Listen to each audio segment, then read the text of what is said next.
we require at least 149 bytes. We add some more information to this. For example, class of the student, branch of the student, and even his academic marks. Then what will happen? Again the attributes will increase, and the number of bytes required to store the record will also increase. As we move forward, and if there is huge data, degrade the performance of your program. For example, you are searching for from one, that means that you are searching from a university database. What will happen? It will get to search the data. So data access will be delayed and the performance of your program is also delayed. So in order to this, we have to plan the data organization in such a way that it will be faster. Now over here, the issue is we know the memory requirement, it is the limit, but now time requirement is also one constraint. So we will today discuss about how time requirement will be impact on the programming aspects of the data structures. Now, as far as the syllabus has been concerned, we will have a mixed model of Python and C++. I just want to ask about in the chat box, you can write whether you are known to C and C++ programming. So, if you are known to C programming, write your name and write known to C and C programming. And if you don't know, so we'll take some some more lectures on C and C programming. Actually, there is an subject, object-oriented programming, which will cover the concept of C and C++. Oops, in fact. So parallelly, we have an OOPS subject. So I will not go deeper into teaching object-oriented programming, but will stick to data structures in C and C++, also in Python. So let's move to the next slide.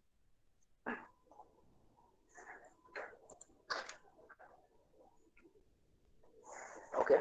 So what does ADT actually provide to us?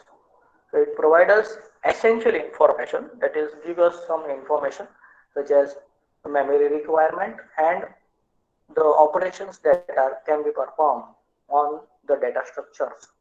And there are some built-in data structures and user-defined data structure. We will study both of them. So it provides us the internal details. Now, how to use these internal details? That means we require the memory, we plan the memory, and then we find the number of records, and out of that, how we can access in regular way and sequential way. So in older days, data was recorded in sequential format and sequential files. So that we'll also study in these upcoming sessions. Now, you can see the second point.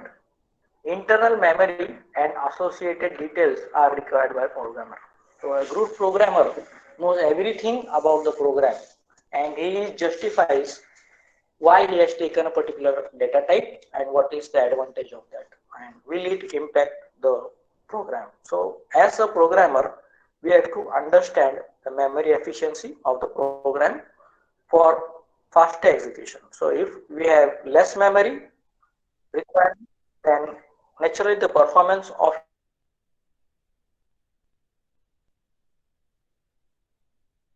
robotic competitions.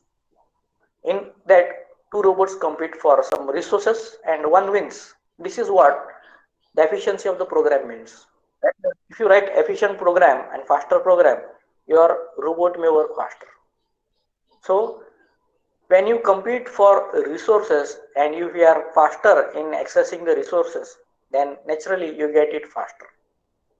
So over here, the performance is now based on writing programs is not a task, but efficient program is expected from good programmers.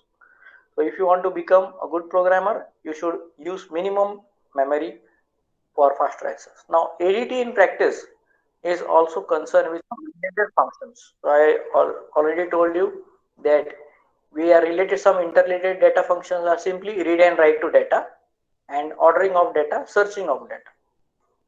Thus, it's a description of data type and function associated with data structure. So what is ADT? It describes the data type, that is attributes used in the data structure, and the functions associated with the data structure. So if you want to imagine what is a data structure, you can imagine the student record system. You can understand it very well.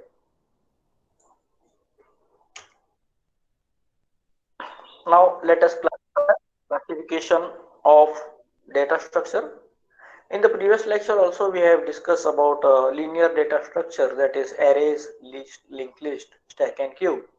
Some words of arrays and list may be familiar to you due to the subject PPS in which we have taken, but you might have not heard about linked list. It is a dynamic data structure, but it is of type linear data structure. We'll go to the details of this other data structures in upcoming sessions. Now, in MCQs, it may be asked which are the linear data structures. So you can take down the linear and non-linear data structures. The example of over here is trees, binary tree, B trees, B plus trees, AVL, and graphs are termed as non-linear data structures. As I have discussed about static and non-dynamic data structure. So over here, dynamic memory allocation is a concept where we allocate memory as required at runtime, but static memory is allocated at design time. So you can see that the student record system, we estimated the memory requirement prior to writing the program. So we say that allocation. So we know that maximum memory requirement is this much, and we fix the memory size. Now, suppose assume that you have allocated the size of a particular name of a person 20 bytes, but in practice the size of the name of the person or the student is only 15 bytes. So what will happen? 5 bytes of every student will go wastage. So to avoid this wastage, we can use dynamic memory allocation. We'll learn this in linked list and so on. The last one is persistence and empirical data structures, which impact changes and versioning of data structures. So it may happen that I have discussed that this is the student record system, and we can change some information. That means we can add class, branch, and its academic details to the student record system. So we modify it. So sometimes due to modification, previous data got vanished, and some data structures are designed in such a way that it adapts the previous data structure and new information can be added. So this adaptation is consistent with empirical data structures and persistence data structure, whether you want to get new versions or data is automatically updated. So we'll see all these types. Now let us stick to linear data structure and its basic operations. Taking an example of arrays, we have the basic operations on this linear data structures, which is first operation you can see searching in linear data structure. So study various algorithms for searching. So you might have seen sequential search is there, binary search is there. You might have also heard Fibonacci series, that is Fibonacci search, and so on. So all these searching algorithms.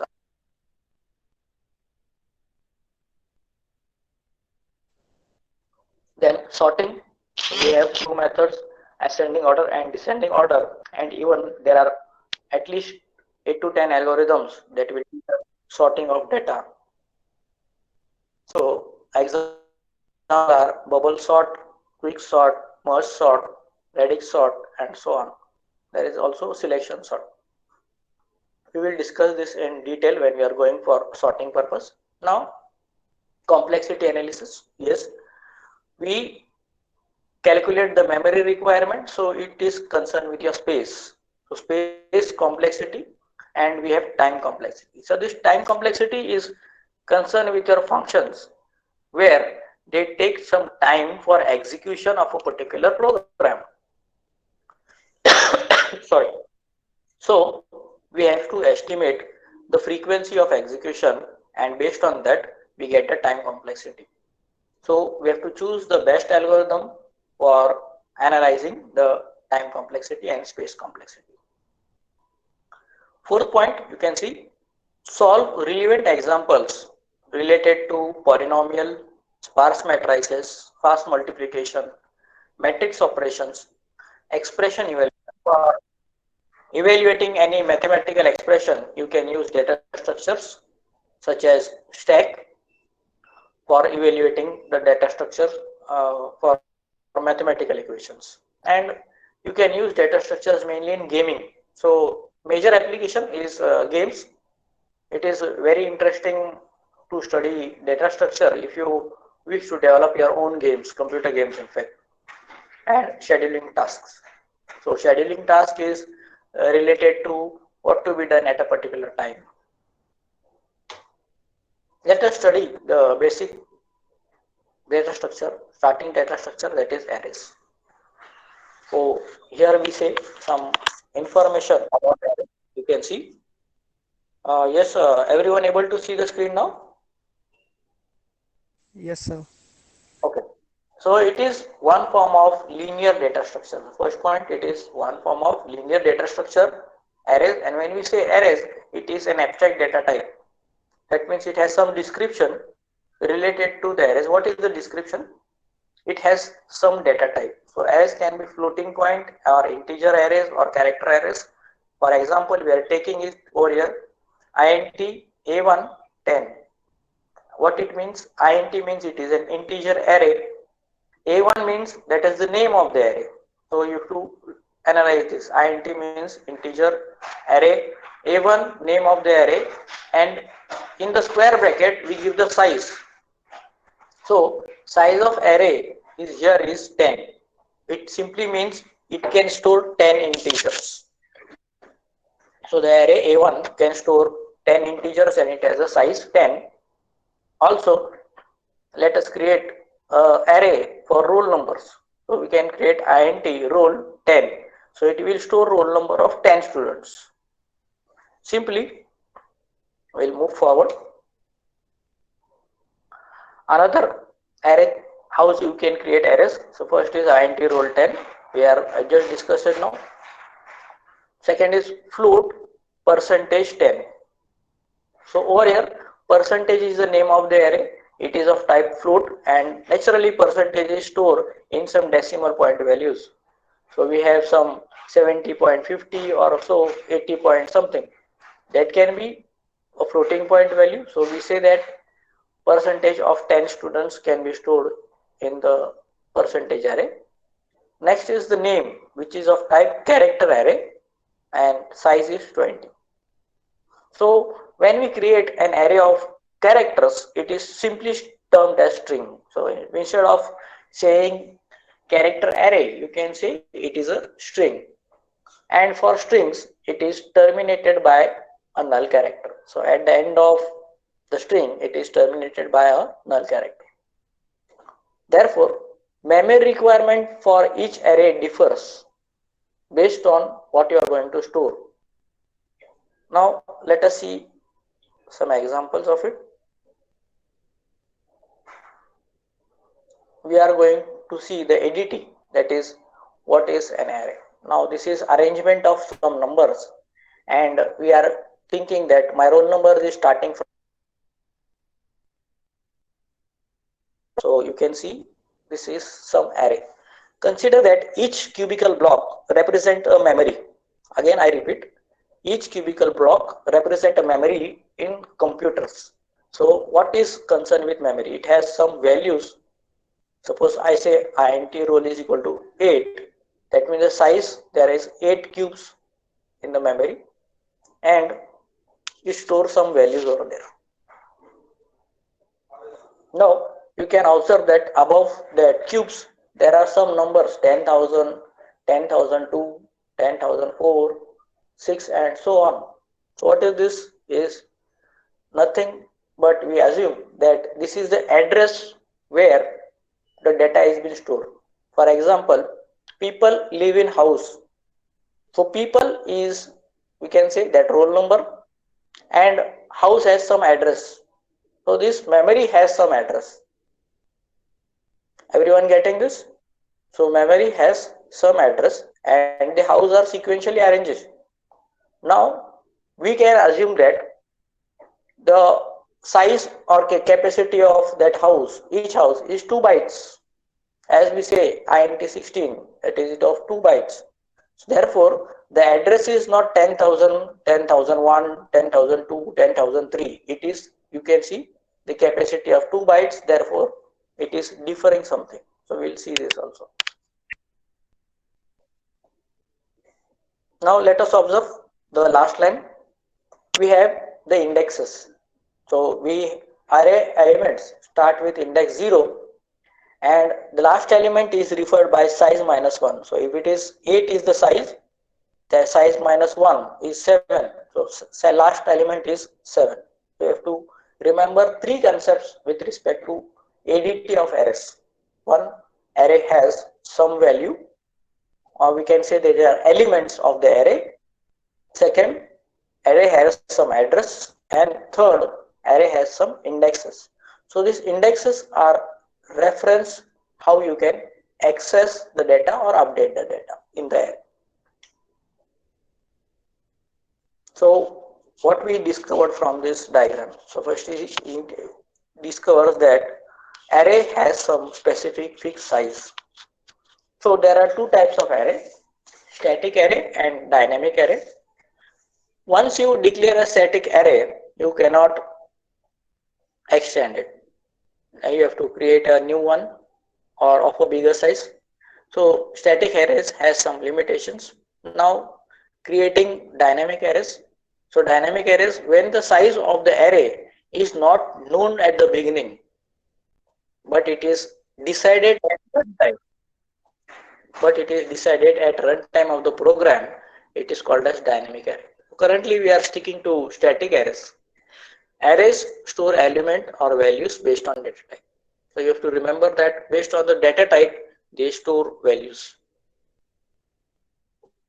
Arrays have address.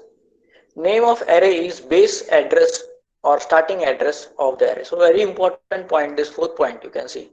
The name of the array was roll. So it is the base or starting address. So whenever you think that roll, your pointer will move to the starting address of the roll numbers, that is the array. And we are talking about the concept of C++ languages as far as pointers are being concerned. So array name is the pointer to the starting address of the array. Now the fifth point, you can access the array elements using indexes, and that is in the range 0 to size minus 1. So these are the basic points you have to study with respect to arrays are concerned.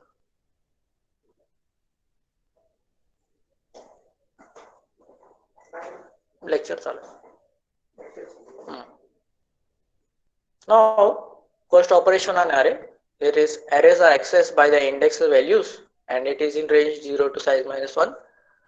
The first operation is reading from array. Let's take an example. T is equal to array roll in the square bracket of I, where I is equal to 0, then T will store value as 100.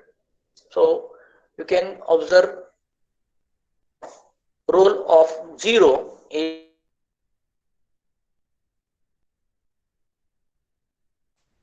value at position 0 and it will be stored in T. Whereas if you write Tz is equal to roll of size, it will give you error because we know that the last element in the array is size minus 1. So it will out of bound array. So it will give you error, that is out of bound array accesses. Similarly, we will see the write operation on the array. One second.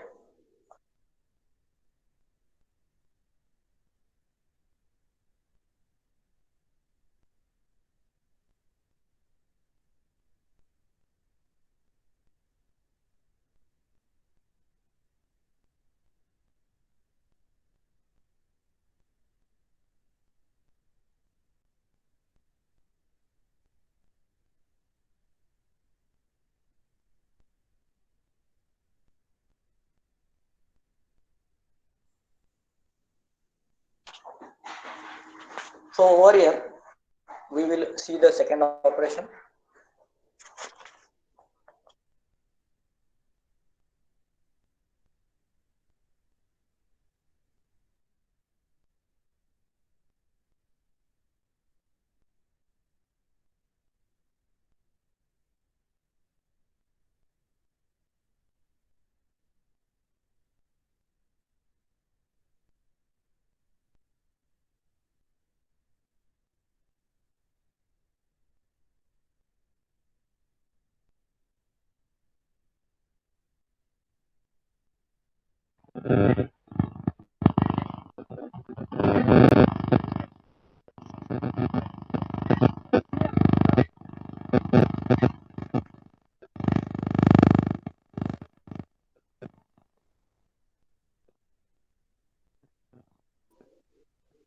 Fine. And we put size minus 1 is equal to 507, and there will be no error because it is less than the outer bound, that is the size of the array. So this concept is reading and writing an array is very basic, but we have to study ADT and therefore we are discussing this. Now what is the conclusion of both these operations? We can get the conclusion that arrays are random access of sequential memories. So if we take a character array, then we have some memory addresses 10,000, 10,001, 10,002 and so on. But if we assume that integer is of 2 bytes, then we have the memory addresses as 10,000, 10,002, 10,004 and so on. So we will see this over here about the addresses. So you can see that we assume that it is of 2 bytes, that is 16 bits. So over here it is written bytes, but it is 16 bits. So 2 into 16 bits, that is 2 bytes. So if int is assumed, of each cubical block is to store maximum of 32k numbers. So that was the range which we have discussed in the previous lecture for INT 16. So we can see their memory locations 10,000, 10,002 and 10,004. So if it is something omitting, so what is missing is 10,001. We are missing with 10,003. We are missing with 10,005. But we have some fixed block size that is of 2 bytes for each element in the array, and therefore it is called as contiguous memory location, not continuous. It is contiguous memory location allocation. So you take down the term that when it is skipping some, that the array size or the capacity of each element is greater than 1 byte, then it is a contiguous memory allocation array. Yes, participants, any questions on the ADT of arrays?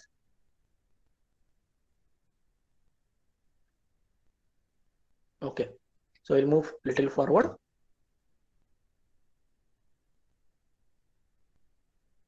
Yes, this is the recent thing which are going to study about the arrays concept or been concerned.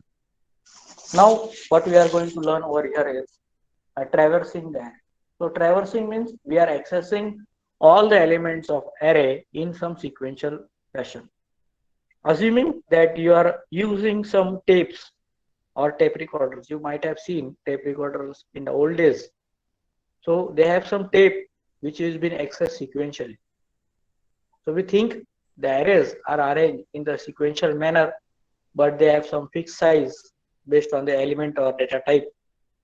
Now, let us see how we can access it using for loop.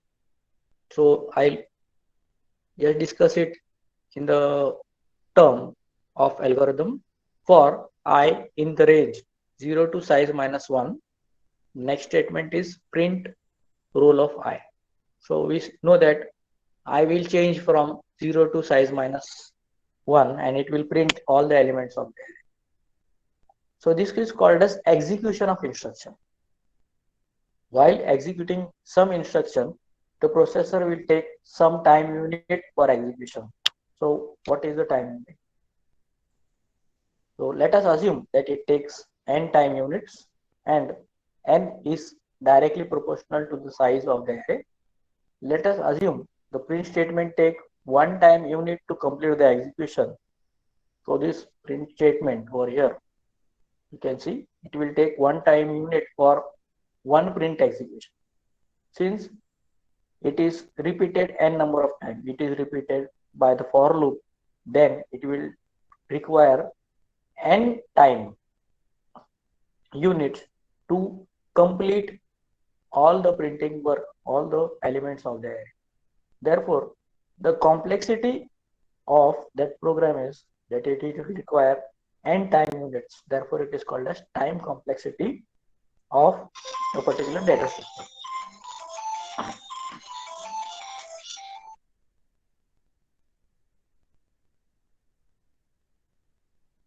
Just a minute.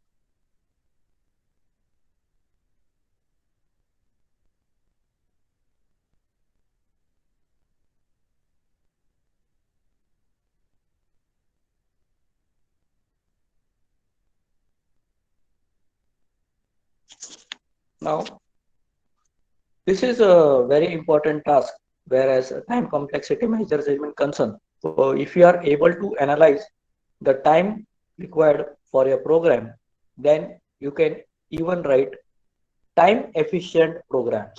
So in previous session, we have discussed about, I'll just stop the screen.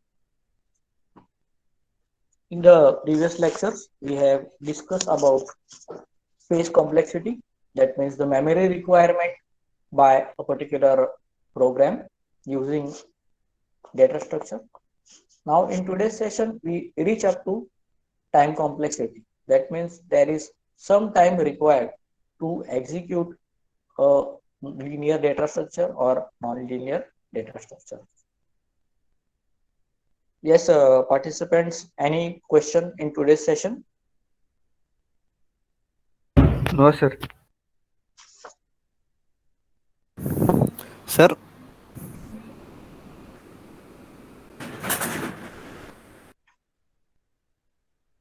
Okay, so if there is no question, sir, we will discuss about time complexity. Yes, I just share the screen.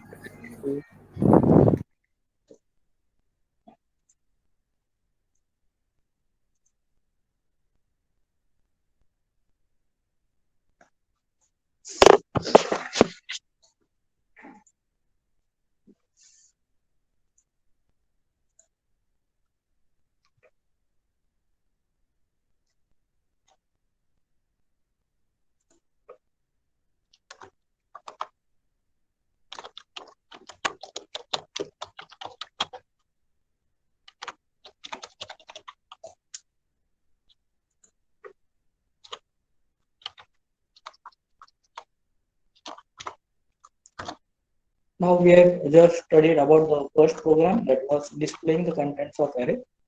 We will take another example where which will print only the odd elements in the array. So just typing the program. Let's say I is equal to 0 for I in range 0 to some value. So take 100 and we put some instructions over here for I. काय झालं? हा हा हा हा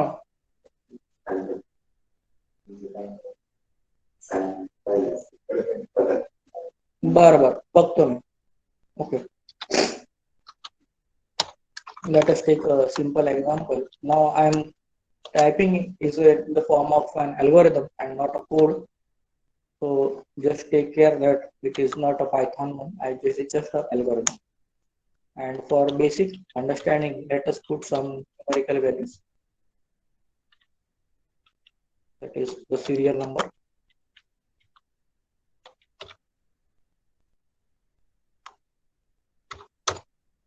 For the instruction, if the third instruction is true, then it will execute the print of I, and finally the algorithm will stop. Let us work out with the following statement. Over here, we estimate the time. So in instruction 1, that you can observe, that is instruction number 1, serial number 1, statement number 1.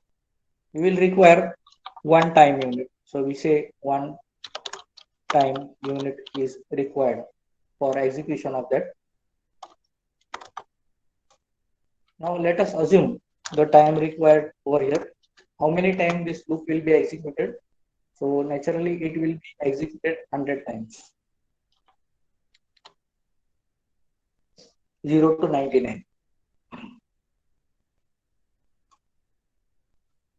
Now how many times this will be executed? So again it will be executed 100 number of times. It will check 100 number of times.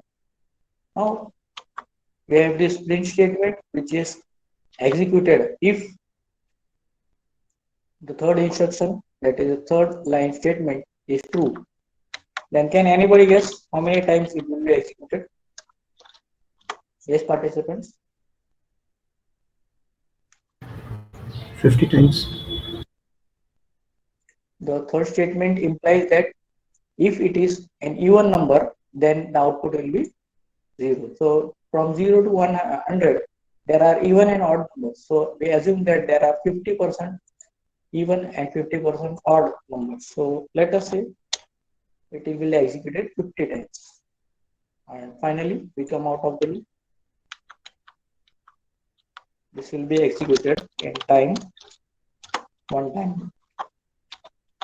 Everyone understood at least the calculations? Yes, participants? How time Yes. will be Yes, sir. executed? If you have any query over here, then you can ask immediately.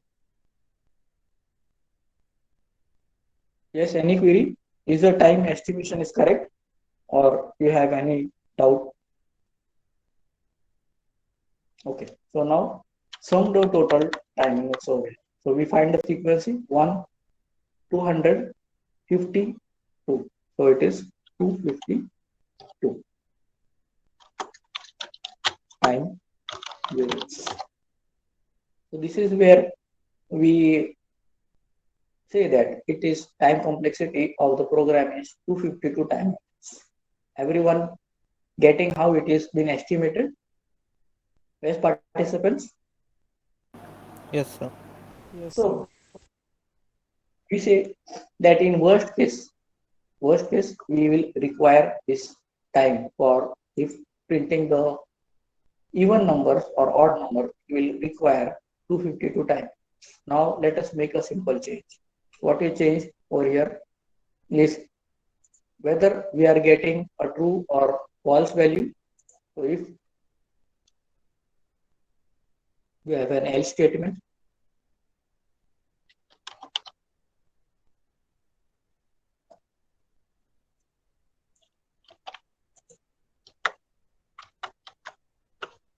over here, suppose we have something else statement over here.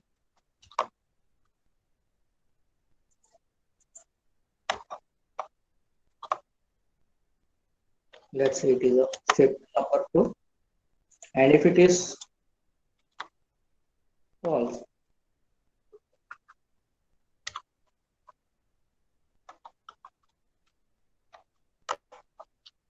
okay, it will print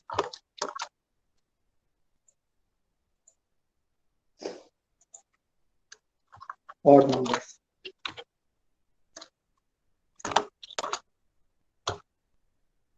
So over here again we can estimate the time. The else part is by directly executed, since it is 100 times this is executed, and when it to the else part, so it will, you can say time, it will take 100 times, it will compare 50 times, and this will be executed 50 times. So if statement number 3 is false, then it will go to the else part. So 50 times this will be executed. Now something. So if this is executed and compared for 50 number of times, it will be successful executing this. And if it is not executed over here, then it will over here to the else part. But in practice, you can see that over here it will be reached only on comparison of 100 comparison fields. Whether it is true or false, you say that it is 100. Now it will, if you enter over here, then it will skip the else part. Therefore, we say the else part will be executed 50 times. I hope everybody is able to understand. Now, printing the odd, yes, when it comes to the else part, it is directly going to the odd. So, how to save time now? So, let us calculate the first time. 200, 150, that is 350 plus 2. So, we have 350. Now, how can we reduce the time quantum such that we will have the execution over here, such that this else loop can be eliminated? So over here, there is a concept that if it is false, then the else loop is automatically, next statement out of the loop is if loop is executed. So we can take the advantage over here of that and eliminate, try to eliminate the else loop.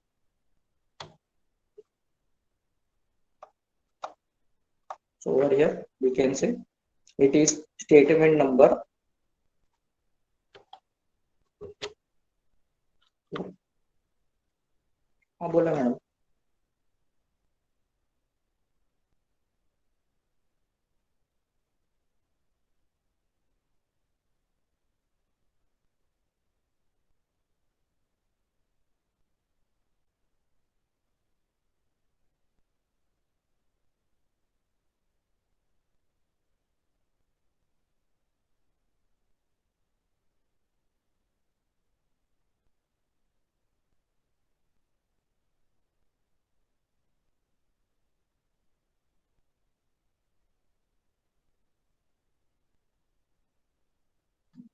We can take the advantage of programming aspect that if this loop is not executed, then the print statement is omitted and the next print statement, that is odd statement, is executed.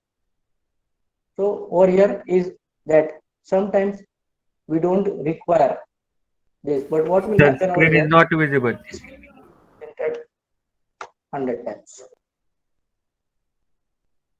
So over here there is the same thing because it is in the for loop. We can see it is in the for loop. So over here the frequency of each of them does matter, and we have to think that whether the else loop is required or whether it should be omitted. But as soon as we use some additional instructions over here, then naturally the time required for that instruction also added. So what are the parameters that are impacting the time unit or the complexity of the program? So the first parameter is the loops. That means if you reduce the size of the loop, then naturally you will going to be reduce the time. Now let us formulate the program into a different. I will do something over here. We'll make a change. Step is equal to 2. I don't use this at all. And I just print the quantity over here.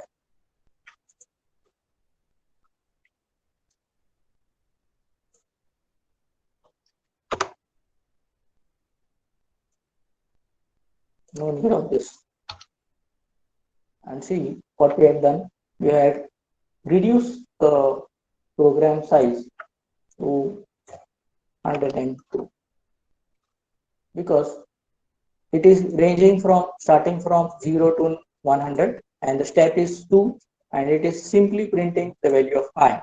So the printing of the odd numbers is even numbers is achieved over here. So the time quantum for the program is now is the best time. So over here we can say the time requirement is n is equal to 102. So it is the least time, therefore we called it as best time complexity. And in the worst case, we find that the code was wrong and we require the time unit was over here is n was 352. So we say that it is worst time.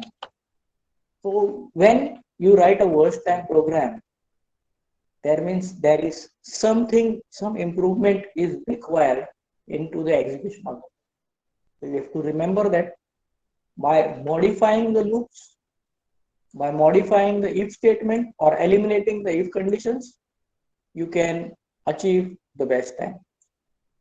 Everyone understood the concept of how time complexity helps in improving the performance of the program? Yes, participants? Hello, sir.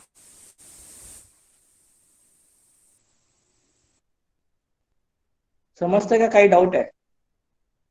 Sir, screen is not visible from last 2 minutes.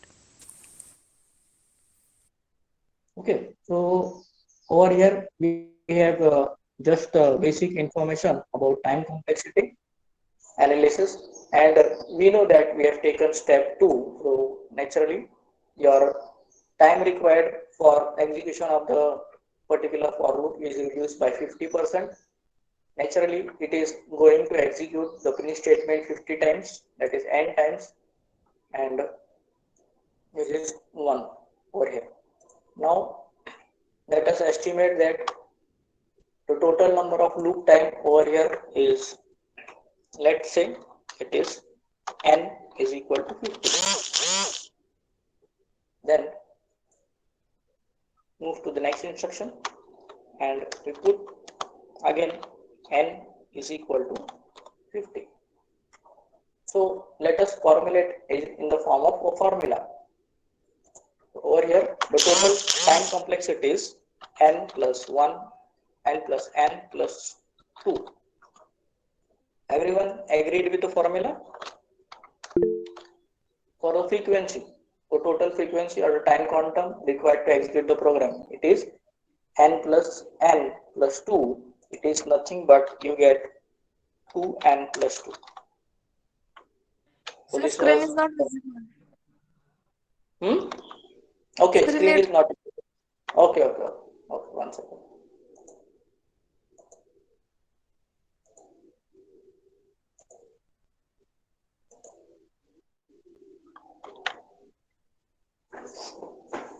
आता दिसतंय का? नाही sir. Screen नाही दिसत आता? Yes, sir. Yes, sir. Okay. So you can see the code over here about time complexity. We have modified that even number printing program. So over here we have made changes to the for loop. So instead of just going from 0 to 100, we have put a step of 2, and therefore the time required to complete the loop is 50 times. That means it will be executed 50 times, and we have the statement of print of I. So it will enter into this loop 50 times. So we say 50 times over here. Even we want to print the odd numbers, it is also possible. That is, simply we have to put some if condition or just change this initial to 1. So you will get the all the odd numbers from 1 to 100. So let us consider over here, I have reduced the program using the for loop and made the changes into the steps. So let us say that n is equal to 50. So there are 50 number of instructions that will be repeated using for loop, and since it is print statement is within the for loop, it will take 50 iterations, that is it will be repeated 50 times. So total time is, we have the equation n plus 2. So 2 times n plus 2 is equal to 2n plus 20. So what is this equation concern? Now if I made a smaller changes over here, what will happen? It will get all the even numbers between 0 to 1000. And what will be the n over here? So naturally this n will be dependent on the size. 500. Yes, so it will be size divided by 2. So we get the formula over here. The maximum size divided by 2. Everyone getting this? Okay. So simple changes. So this will be over here, time is 500. Again, time is 500. But as far as reduction is been concerned, it will be the formula n plus 2, that is 2n plus 2.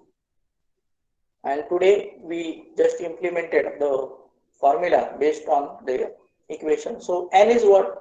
Number of iterations or the maximum size divided by 2.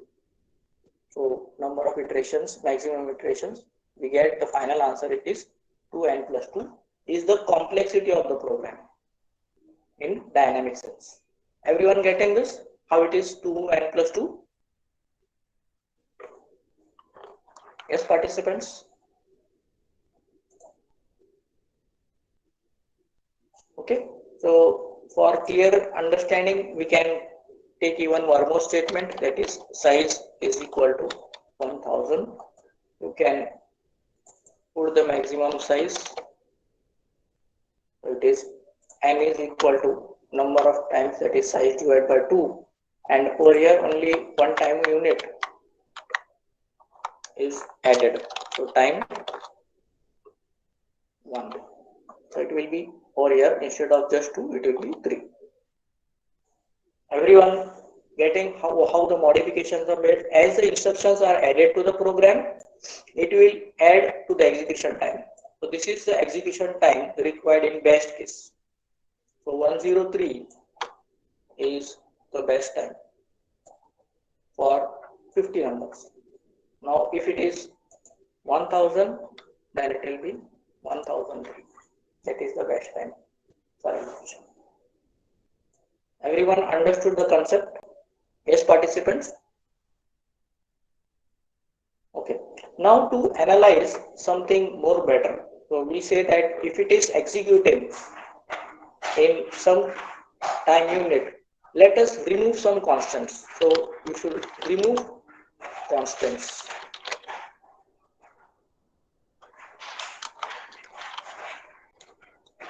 So over here in the equation 2n plus 3, we remove the constant, that is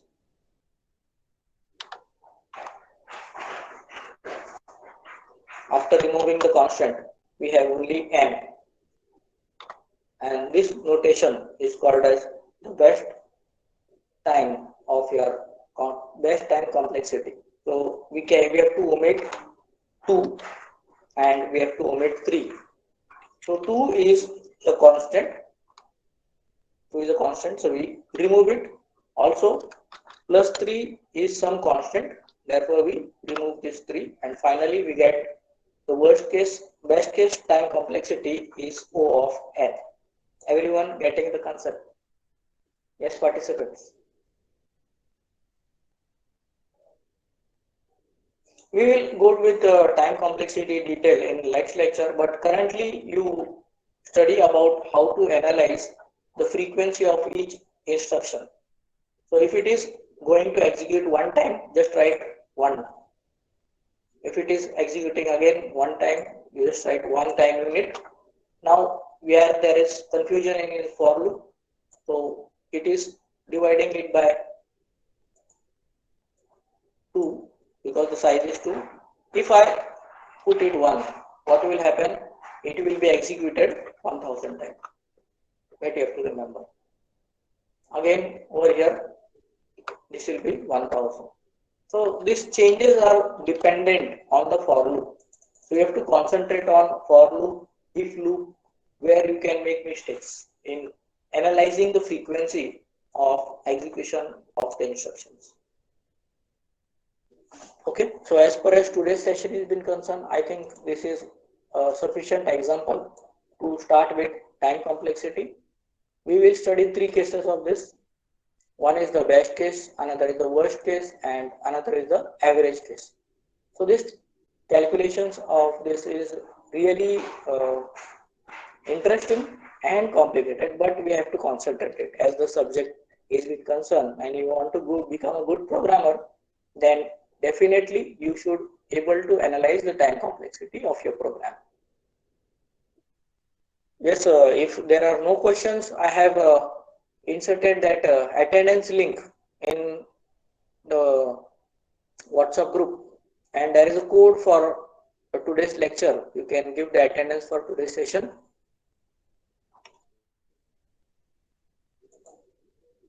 So I'll stop the presentation over here.